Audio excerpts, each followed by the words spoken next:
Just want to let you know sabaka is a Russian word, and you would really do us all a favor if you could discourage its use, especially by foreigners. Dog is pes in Ukrainian. Thanks for all your work. Hope to maybe join forces when I'm back early next year. I speak both languages and Polish too. Sabaka in my house is a Russian-speaking person. Yes, I know sabaka, or sabachka as I prefer, is not a Ukrainian word. It's a Russian word. So in this picture you see me, and Lucy some of yous know, but to the right there, that's Nikolai Nikolaevich. He's an anesthesiologist and a native Russian speaker, and he's one of the best anesthesiologists in the Ukrainian army. He's one of my heroes. And this handsome chap is named Yankee. He's from Belarus. He speaks Russian too. He's a hero of Ukraine. Yes, I know the word is Russian, and I'm going to keep calling them what I want. I encounter the language issue only in Kiev. I served in the Zaporizhia front and Donbass for 8 months, and nobody has this problem. I'm not Ukrainian, and I'm no hero, but I do more than most Ukrainians do for this country. I have blood on my hands in this war. Do you? I wish you well. Chasleva, Orodachi.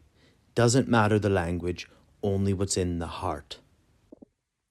I understand many people in Ukraine have strong feelings about the Russian language. I respect that. But I also know, and I spent a lot of time on the front, and I've lost friends here in Ukraine. Virtually nobody I know there has an issue with the Russian language. Many soldiers who serve in the Ukrainian army speak primarily Russian. Many volunteers from Belarus. We have hospitalers who do not speak Ukrainian. They don't speak English, they speak Russian. But this isn't an issue for doing their job for Ukraine and for their friends. This is my Sabachka. Her name is Masa. She's very beautiful, and she likes to go for long walks. My life with Masa as I get older, it's simpler, and I have less opinions on the outside world and things that don't concern me. I'm not Ukrainian. Language does not concern me. If you want to work with me, I'm happy to work with you. This is Olga Simonova. She was a Russian girl who left Russia 7 years ago to fight for Ukraine. I don't know how well a Ukrainian she spoke, but I know how much she was loved by the people here. Olga Simonova is a hero. She left her country to fight for what she believed was right, just like every one of us who made that choice. You'll never read this in the news.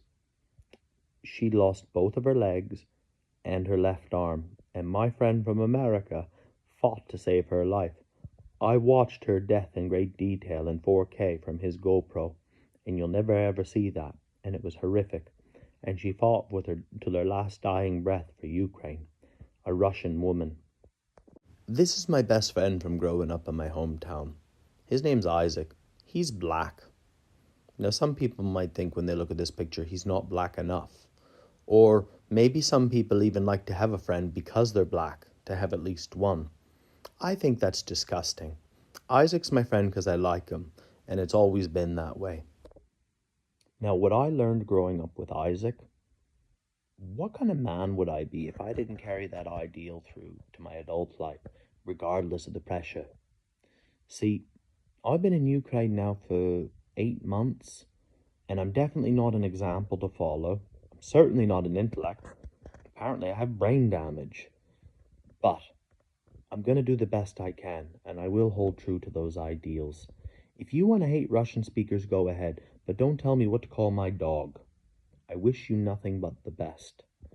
See, Ukraine is a beautiful country, one of the best countries worth fighting for, but it's also been a beautiful concept.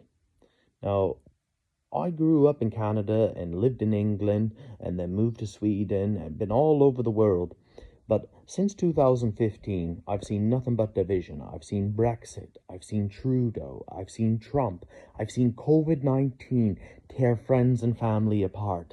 Left, right, can't have an opinion on this. No, because that's Mitchie in this camp. Well, everybody got unified here for Ukraine. Do you know I've got donations from black people, white people, Jewish people, Asian people, gay people, trans people, even a few Nazi people, left people, right people, BLM and MAGA. They've all supported me and probably a lot of other Ukrainian causes. I don't know what you think about that, but I think that's beautiful. That's really something really, really, really nice. Um, Only now am I being able to tell the difference between Ukrainian and Russian language when I hear it spoken, just a little bit.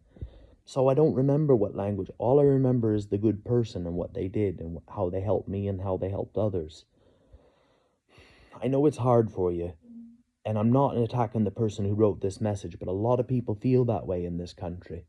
But can we just put some of these things beside, the things that divide us, like the COVID-19s, the Trudeaus, the Trumps, the Brexits, the language issue? Can we just put that aside till the war is over and we win, and then we can celebrate, and then we can go back to tearing each other apart?